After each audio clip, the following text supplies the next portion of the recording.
नवीन घडामोडी पाहण्यासाठी आदिवासी न्यूज आणि एंटरटेनमेंट चॅनलला लाईक करा, शेअर करा आणि सबस्क्राईब करा। आदिवासींचा जन आक्रोश मोर्चाचा थापा पोलिसांनी मुलुंड येथे अडवला आहे। तरी देखील कुठूनही घुसा आणि कसाही या, पण मुंबईला दिसा असा संदेश देत आझाद मैदानावर देखील मोठा जनसमुदाय पाहायला मिळालेला आहे। तर पाहूया जन आक्रोश मोर्चामध्ये सहभागी झालेले कार्यकर्ते आणि नेते यांच्या प्रतिक्रिया।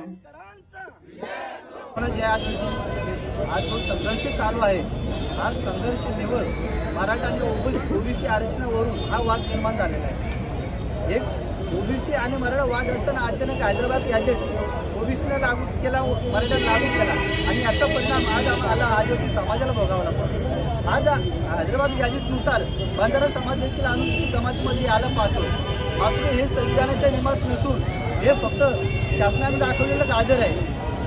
कारण जो हैदराबाद गॅजेट आणि का अनुसूचित जमाती याच्यात खूप मोठा फरक आहे। आदिवासी अनुसूचित जमात आहे, तर बंजारा हा जात आहे, त्यामुळे याची तुलना खूप मोठी असल्या कारणाने आज बंजारा समाज आदिवासी समाजामध्ये येऊ नये म्हणून संपूर्ण महाराष्ट्रामध्ये आदिवासी समाज हा आक्रोशात आलेला आहे। आणि गेले लकीभाऊ जाधव याच्या नेतृत्वाखाली 14 तारखेपासून तर आज 16 तारखेपर्यंत आज जन आक्रोश मोर्चा शहापूर ते मंत्रालय असा प्रवास चालू आहे। या ठिकाणी लाखोच्या संख्येने या मुंबईमध्ये विविध ठिकाणी आदिवासी समाज एकत्र आलेला आहे। हा निवड बंजारा समाज आणि धनगर समाजांना या आमच्या समाजामध्ये येऊ नये यासाठी निवड आमचा आदिवासी समाज एकवटला आहे आणि विविध जिल्ह्यामधनं हा समाज आम्ही मुंबईला आलो आहे। आणि ह्या ज्या ठिकाणी समाज आमचा एकत्र आहे, आम्ही शासनाला एकच विनंती करू की आमच्या हक्काचं जे आरक्षण आहे, आमच्या हक्काच्या आरक्षणामध्ये कोणत्याही जमातीला आमच्या समाजामध्ये येऊ दे नये, हे आमच्या हक्काचे विनंती आहे। आणि ज्या शासनाने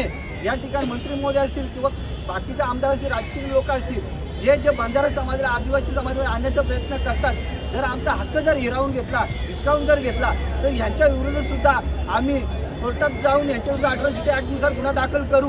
ही आमची आदिवासी समाज एकजूट आहे। हे शासनाला आम्ही एक आव्हान देतो आणि चेतावणी देतोय, आदिवासी एकजुटीचा वेगळं आहे। राहिलं विषय शासनाचं, आता मला एक शासनाला सांगायचं आहे का जे शासनाचं जे धोरण जे चालू आहे किंवा शासन प्रक्रिया चालू आहे, ही संविधानाच्या आधारे चालू आहे का या हैदराबाद गॅजेटच्या आधारे चालू आहे, हेच काय कळत नाही। जर आपल्याला जर डॉक्टर बाबासाहेब आंबेडकर यांनी जर आपल्याला संविधान दिलं आहे आणि देश पुन्हा हा संविधानाच्या आधारे चालतोय, मग हा राज्य शासनाने गॅजेट हैदराबाद गॅजेटमध्ये आणून ही जमातीच वाद निर्माण करणार हा कुठला न्याय आहे?